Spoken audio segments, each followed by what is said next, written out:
હવે સાહેબ ઘણા બધા વિદ્યાર્થીઓને એક પ્રશ્ન હોય કે સાહેબ સ્પેલિંગ યાદ નથી રહેતા, ક્રિયાપદ યાદ નથી રહેતા, ગોખીએ છીએ આપણે કેમ પાકા કરીએ ખબર?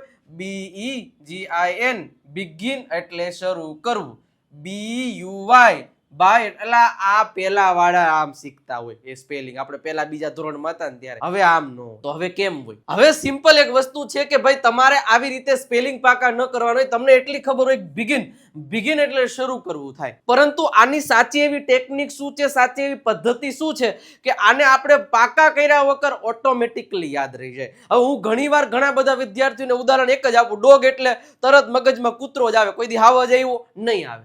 હું એમ કહું કેટ એટલે બિલાડી જ આવે, કોઈ દી સાપ આવ્યો નું આવે. હું એમ કહું કે ભાઈ ગ્લાસ તો ગ્લાસ જ આવે, બોટલ આવે એટલે એ અલગ વસ્તુ છે, પણ હા ગ્લાસ આવે તો બોટલ પણ હા એમ. તો ખાસ એક વસ્તુ છે, હું એમ કહું વોચ તો વોચ એટલે પંખો મગજમાં આવે નહીં, ઘડિયાળ જ આવે.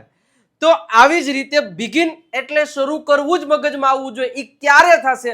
જેટલી વાર તમે વોચ બોલ્યા છો, જેટલી વાર તમે વોચ સાંભળ્યું છે, જેટલી વાર તમે શું કહે ડોગ એટલે કૂતરો સાંભળ્યો છે, આટલી જ વાર જ્યારે આ ક્રિયાપદોને સાંભળશો, એટલી જ વાર જ્યારે તમે નવા શબ્દોને તમે સાંભળશો, એને જોશો, એમના પિક્ચર ઇમેજિન કરશો, તો એ સ્પેલિંગ, એ શબ્દ તમને જીવનમાં ભૂલાશે નહીં. આ જ સાચી રીત છે કોઈ પણ સ્પેલિંગ હોય, કોઈ પણ ક્રિયાપદ હોય, એને યાદ રાખવા માટે અને પરમનન્ટ યાદ રાખવા માટે.